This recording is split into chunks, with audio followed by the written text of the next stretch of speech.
Welcome in, you are listening to another episode of keepthechange.co.nz's 30 in 30, day number 24, the 24th of March, 6 days out from the old birthday. We are nearly through these episodes.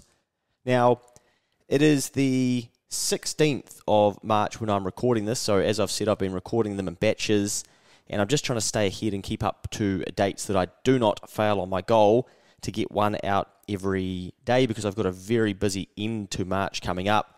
Including weddings and just work's getting busier and podcasts I've got to do at night time and different things. So I'm trying to squeeze them in where I can. But interestingly, today, I've just been releasing over the last couple of days, you'll remember back to the podcasts about saving 40% of your income and also stacking $100,000. Now, I put some social media content out about the 40% method and the tactic of saving 40%. And today we've had someone, if you can save more than 15% of your salary, you aren't an average New Zealander anymore. Living expenses are so high that it's just unrealistic to tell most people to save that amount of their paycheck. And to this person's credit, I agree. It is really hard, and it's not for the average New Zealander. And I've basically gone back and said, correct, but I started as average and then decided to change that, and these lessons are about how I did that. So I guess it's a good time to remind you listening that some of these things are very, very, very, very hard to do, and I've tried and failed along my journey in life, and I've taken you through some of the failures, I've taken through some of the things that haven't worked for me, I've taken you through some of the things that have worked for me, and that's what these lessons are about, is the progress and the journey, and what I can actually hang my hat on and say, hey, this has really worked for me, and this has really helped for me. So I dare say that this person has seen this piece of content on Instagram, but they haven't actually watched or listened to the podcast, to get the context of how you could get yourself to actually think about saving 40% of your income. And to go back to the start of this podcast and the song, this is a song that I have saved to my playlist, and I have a playlist of a heap amount of songs, but this is something I saved, and I would sing all the time, especially whilst driving to meetings, and I would put it on, and it only goes for a couple of minutes, and it's just it was a reminder for me that my time was coming where I didn't need to worry as much about being broke, and that was a really good feeling.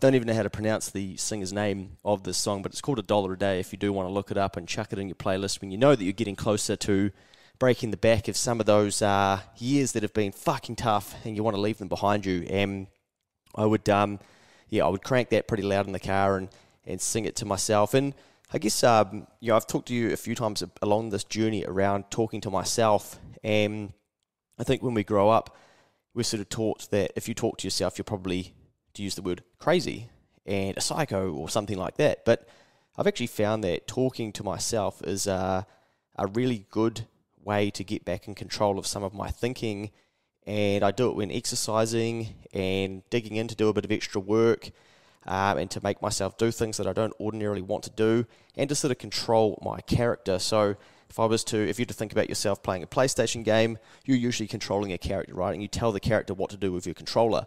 Well, I sort of see myself sometimes like that character, and someone has to tell it what to do. And usually we get told by everyone else what to do. Well, there's no difference between us telling ourselves what to do. Hey, Luke, go and clean your bloody teeth. You know you need to get it done. Yeah, okay. Oh, I can't be bothered doing that. That's when you hear those types of things and you override it. It's like, get up, take 40 seconds and just clean your bloody dentures, because you're going to save yourself in the long run from those trips to the dentist. So maybe talking to yourself isn't as bad as what people made it out to be when we were growing up. But again, maybe I'm wrong. Maybe I am crazy, and maybe people that talk to themselves are crazy.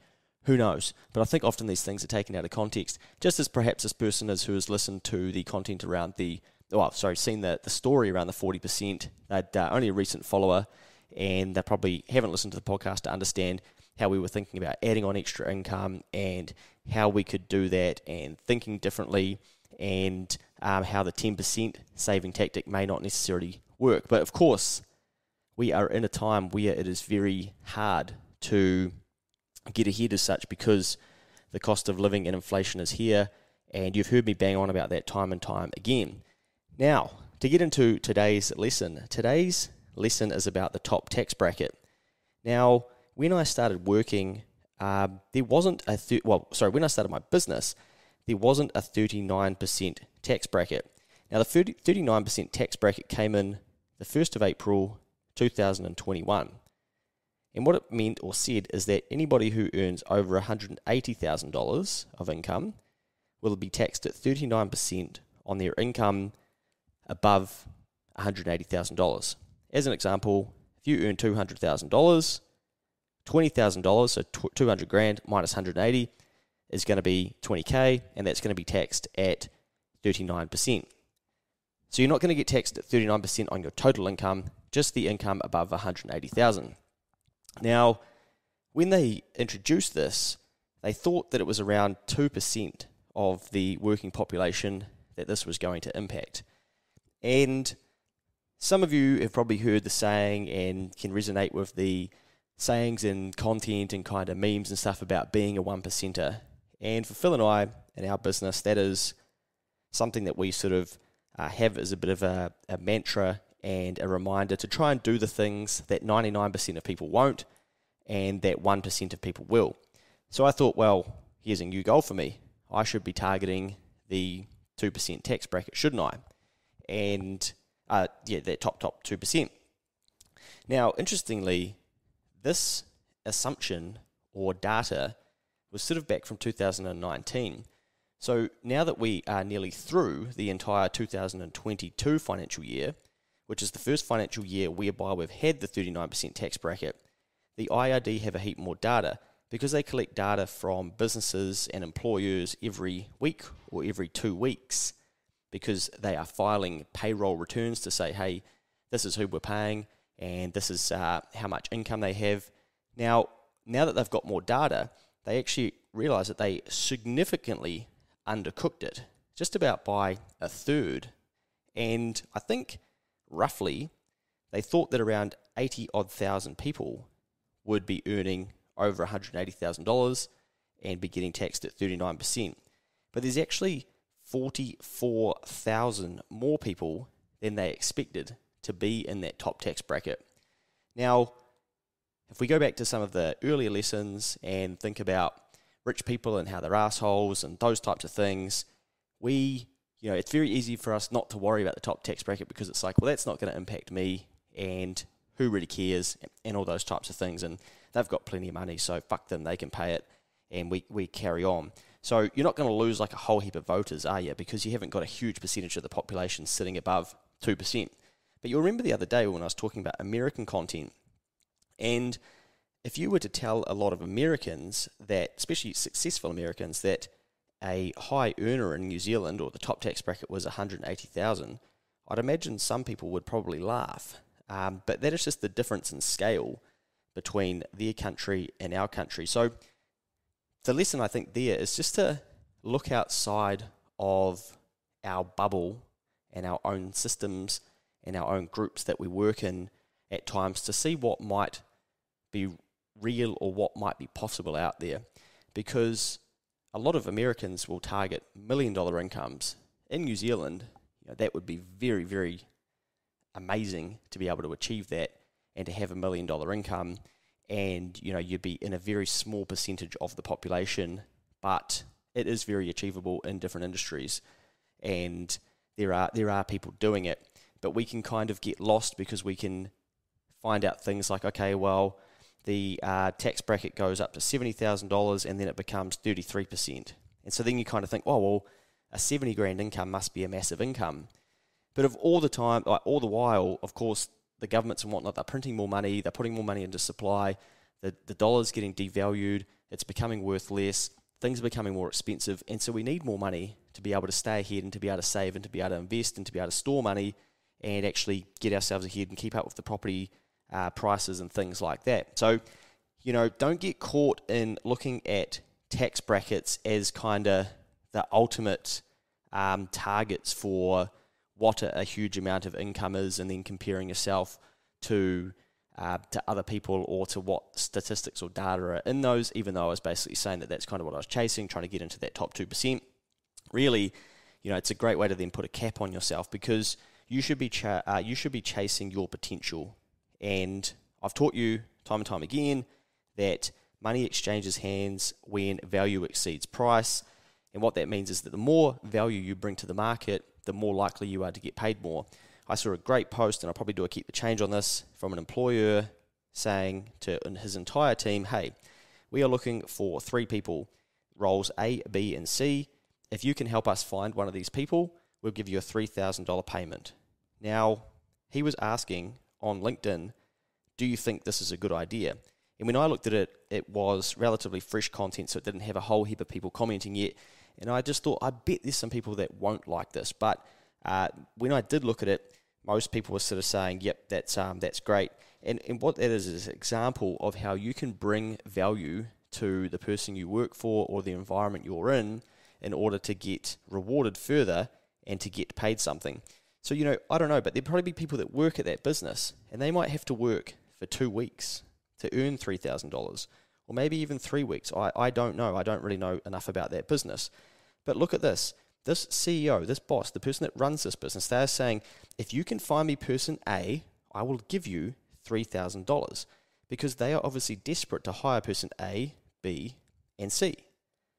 So don't just think about money and value in a per hour unit, because that's sort of what we get taught as soon as we go to work. What am I going to get paid per hour? What's the hourly rate? What's the minimum wage now per hour? Per hour this, per hour that. When you go to a doctor, what are they going to charge you per hour? Or the physio, and what if you get this job and become an accountant or a lawyer? What are they going to charge per hour? Fuck all of that. It's obviously important, but it's ingrained in us. But look at what this person is basically saying to his staff. If you can help me solve my problem, I will give you $3,000 in return. It's not, hey, if you can do it, you can come and work in that job for 3 weeks and or 3 months, or 3 weeks, sorry, and try and do that, then you'll get paid per the hour. It's purely, this is what the value is to me, and this is what I will pay in return. So think about that when you are in your role, or when you are networking and you can see people that need problems solved. Ask them what the value is to have those problems solved, and then see if you can make $1 doing it. And it doesn't just need to be the job that you're working in. Perhaps you've got friends in business, or you've got friends that have got problems, or you're just watching on Facebook and looking at what different people are doing, and they're saying they've got X, Y, Z that they need solved, and ask them, hey, what's it worth if I can solve this for you? And ask the brave question. So we've got to be prepared to ask sometimes, and just think about value a little bit differently. Now, back to the top tax bracket. So we know that it's 39% for income above $180,000, right? And we know that 44,000 more people than expected are actually going to be in that tax bracket. And interestingly, we've never collected more tax as a nation. So I think to 30 November 2021 compared to 30 November 2020, the tax take was up 16%.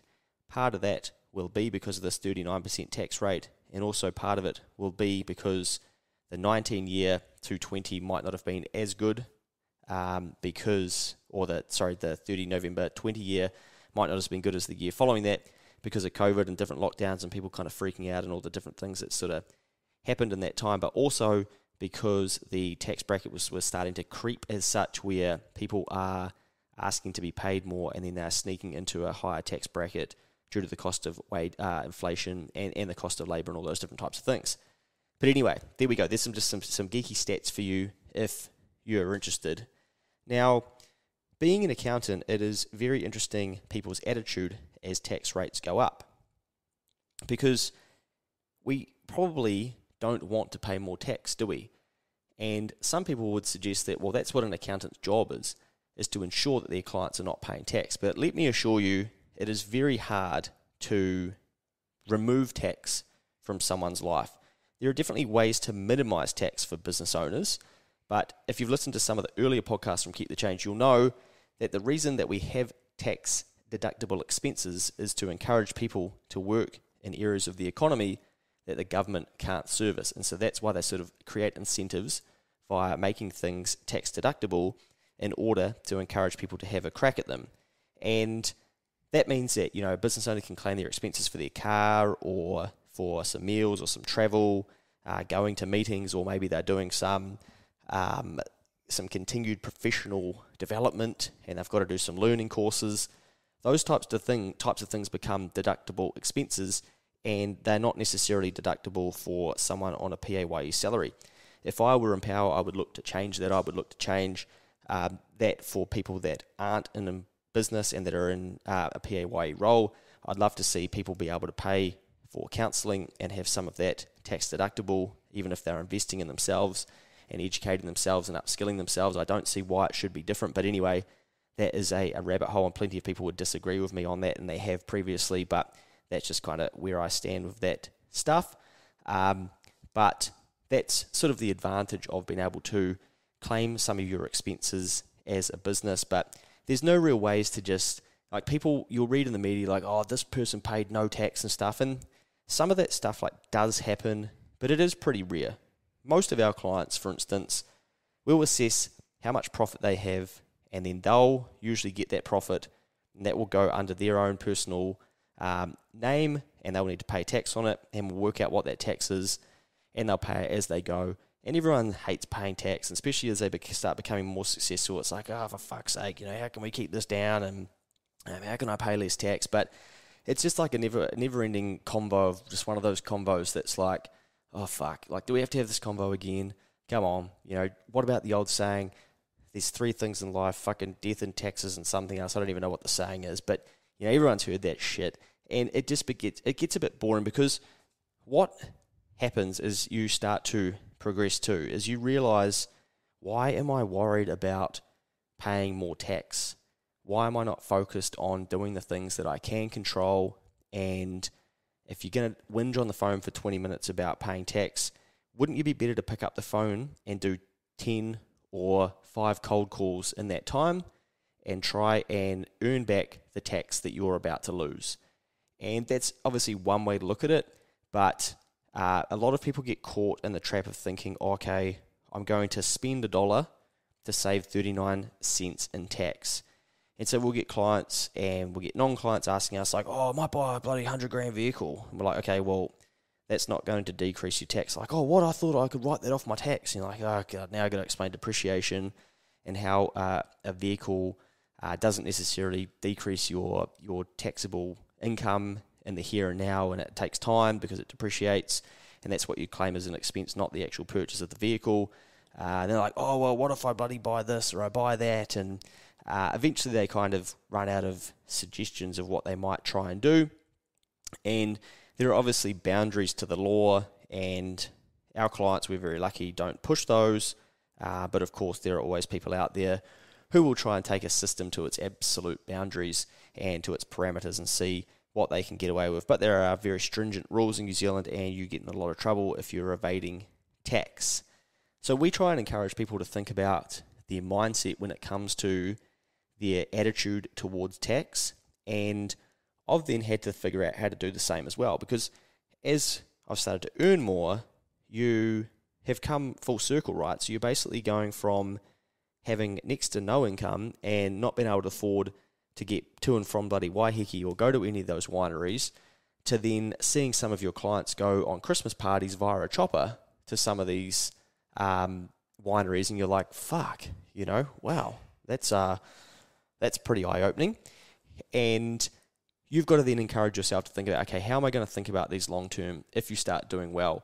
And I think one of the big problems for New Zealanders, because I appreciate that a lot of people listening to this won't get to that $180,000 income, so therefore have to experience that 39% tax bracket, but it's 33% above 70,000 as well, and these things could change, but then you start getting in that trap of like, oh, well, I'm earning $100,000, but for everybody dollar above 70,000, I'm getting taxed at 33%, and fucking what's the point? I'm losing 1/3 of my income, and you can see how people get into that mindset, and we hear it all the time, and we've had to almost like retrain some of our clients away from thinking about that and just going, righto, it's a good thing to be paying tax. It means that you're making a profit, and where else could we be? What else could we be talking about right now? What are you doing about your prospects? When was the last time you chased up your leads?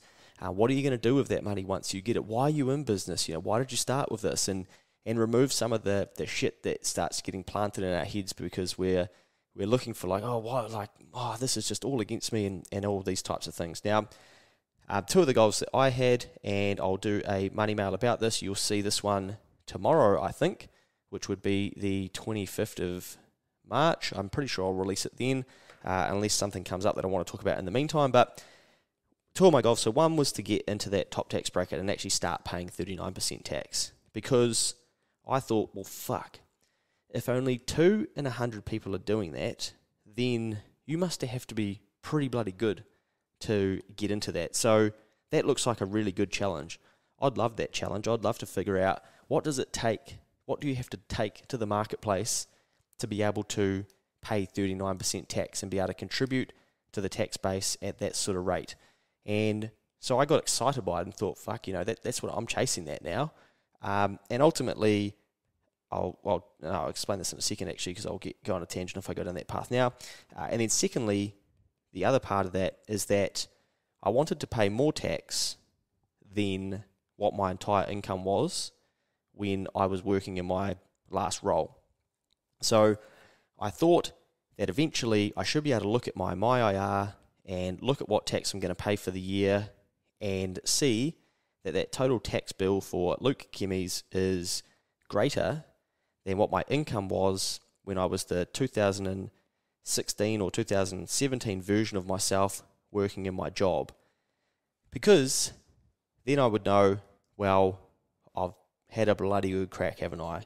And I have really gone through the journey of, that was my ceiling once, was what my income target was, 100K. Thought, fuck, if I do that, you would have heard me talk about this. If I had done that, I'd be absolutely clocking it.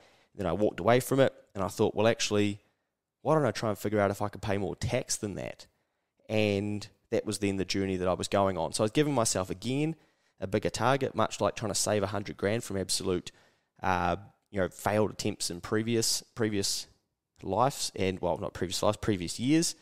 And so now I'm thinking, okay, well, everyone's whinging about paying tax, so I should probably stay away from that, because that's gonna distract me, that's gonna fuck me up, and that's probably not gonna lead to more successful behaviour and more successful actions, is it? So let's get comfortable with paying heaps of tax and own the fact that that could happen, because the path that I want to go on, that's going to be inevitable. And then, well, shit, if only 2 in 100 people are doing it, I want to do it to figure out how to do it so that I can help teach some other people to do it. Because to go back to the start, like I said, a lot of Americans would laugh at us and go, 180 grand. Like, I've seen them talking about us going, oh, you don't want to go there, it's a low-income country. They don't know how to make any money. It's a poor country, and they don't make any good coin down there. And I'm like, wow, really? Okay. But you and I wouldn't think like that. We'd be like, well, no, hang on. Everyone's doing pretty well. Everyone seems to be pretty happy. And, if you earn over 70 grand, you're in nearly the top tax bracket. So the fuck are those Americans talking about? But the way that they've been brought up and the scale to which they live, they're going, 180K, really? So my view is always, as I've taught you, what can I learn? And then what can I teach? How can I give the value back? So I wanted to get myself to that top 2%, but now really it's probably only like a 3.5, because, like I said, there's 44,000 more, gee, that's a mouthful, 44,000 more people paying that top tax bracket than what they anticipated. So I'm going to try and keep working myself to the 1% tax bracket. And I appreciate that at this stage now I start to risk sounding like one of those people that you got told to don't listen to and avoid, and they're greedy and all these types of things. But again, like, this was how I used to think too. So I've then had to go through that whole journey of figuring out whether there's any truth to that shit. But I'm sure you can appreciate and hear the genuineness of my voice, where I say that I try and do these things so that I can go and reteach them as well. And I like the challenge, and I like the build, and it keeps me hungry, it keeps me driven, it keeps me going. But there could be a time where I just decide, like, fuck all this. Like, I was actually at the gym the other day, and I was watching between sets, these guys play darts, and they get paid a shitload of money because they're really good at what they do. But I thought, fuck, maybe I want to have a crack at that one day. Just bin all of this stuff, just completely just go off the map and get really good at darts. Now, I don't even play darts, and I've had a little go. I'm not very good at it. Well, not very good. Like, I'm atrocious at darts. But I sort of looked at it and I thought, that's a sort of sport that I reckon I could commit tens of thousands of hours to over time. Don't actually, is that going to be statistically possible? But you have to be careful when I started it. But I feel like I could stand there and get like addicted to that and just keep getting better and better. But maybe I can't because I've only got limited vision in one of my eyes, so it might restrict me from being able to do that. So why do I tell you that? Well, that's, I guess, for now, this is the path I'm on, but what I'm saying is that these things could change for me, and they may no longer excite me at some stage, but I don't know. But for now, whilst they do, I want to be able to reteach some of the things that I'm learning as I go through this, and this is obviously what Keep the Changes about and what these 30 and 30 lessons are about as well. But if you want to have a game of darts at some stage, or tell me how hard it is to actually get good at darts, it'd probably be a good wake-up call for me just to stay away from that stupid idea. But like I say, I'm very good at looking at distractions and going, oh, maybe I should try and do that. But that's probably not something that I should be focusing on my time on, because I know that to get really, really good, it probably requires a lifetime of work. Now, the other thing I was going to talk about before, and I didn't because I was going to go down a rabbit hole, is that to get to sort of like top 1% income, I need to go away once we've got some new data at the end of this 2022 financial year and figure out what a top 1% income is in New Zealand.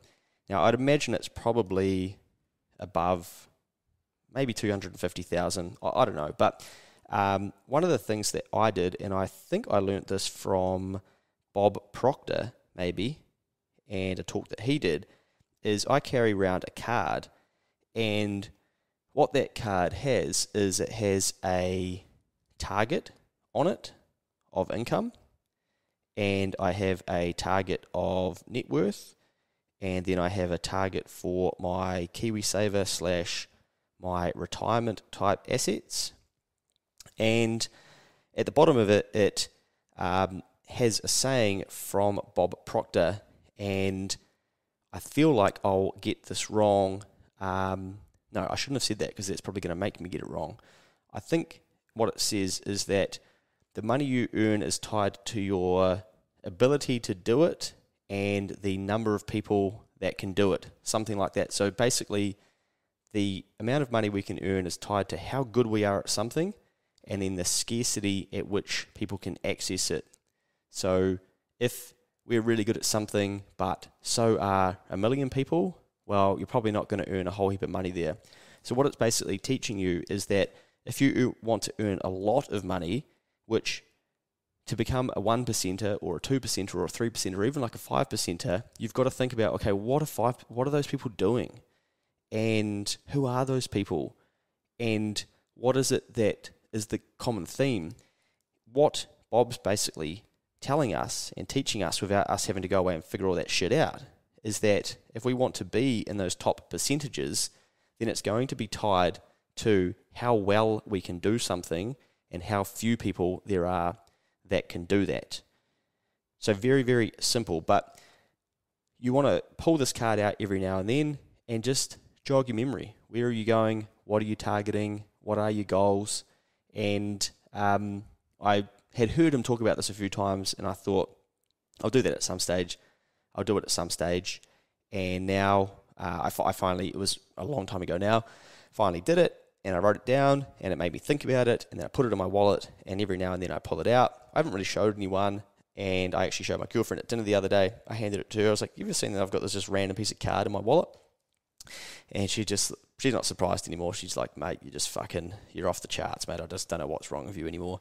But, I know that I am on the path to probably 2 of those, but there's 3 there, and it's making me think when I look at it, okay, what am I doing to actually get closer to this? And it reminds me, okay, well then, to be able to build a net worth or build assets, I've got to keep saving that 40%. I've got to invest in different things. I've got to be looking for opportunities. I can't just expect it to happen. And much like I'd try and do in my 20s, when's my chance going to come? When's my time going to come? When are all these things going to happen for me that people say, oh, Luke's he's a great kid, like he's going to go a long way. When's fucking long way starting? You know, I've never bloody driven down a long way. I can't find it. What is going on here? It still requires me to do the things to ensure that I make those things happen. So there we go. There's a little bit about the old top tax bracket. Now, I've called it the top tax bracket because I just wanted to explain a little bit of the mindset around getting into that top tax bracket and becoming comfortable with it. Because if you go down a path of making more income or getting a pay rise, you're going to get people bombard you with like, oh, fuck, there's no point, you just end up getting taxed more and stuff. And you just want to be ready for that, because if you grab onto that stuff, it could be the difference between you asking for a pay rise or actually progressing further down your career path and holding on to other people's ideas and things and thoughts around how taxes work and stuff and their belief systems, because you want to set your own and you want to figure out what you want and then what path you've got to go down to get to those things, rather than just accepting that, okay, I could just listen to what everybody says here and bugger it, I'm not going to work hard, or I'm not going to try and figure out how to provide any more value because I'm just going to learn. If you're working at that place, for instance, and you're getting paid over 70 grand, what's the point of bloody trying to find that employee for that CEO? Because you're going to get paid 3 grand, but then you're going to lose a third of it to tax. Fuck, there's not even any point. Really? But what if it's 5 minutes of work for you? Wouldn't that be so exciting to know, wow, that was the fastest I ever made 2 grand after tax, once I even lost my third to tax. And I've still got 2 grand here. And I didn't even expect to earn this, so you know what? I'm going to invest it.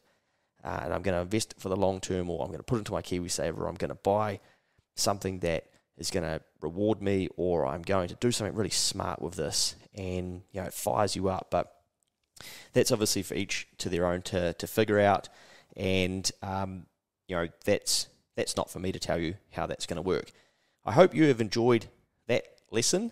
That has been a little bit of a different one, but that's probably just, again, a little bit more of my mindset of how I've had to learn to think about these things differently. And often what I will teach clients about too, especially if they start to whinge about tax. And I just don't want that convo to go on for too long, because I'm their accountant. I'm there to tell them the rules and how these things work as such. I'm not there to have a half an hour whinge about how these tax brackets are so unfair and all this sort of stuff. Sure, I'll have opinions on those things, but if I scale that conversation by 100 and something clients, am I going to get any work done? Are we all going to move forward?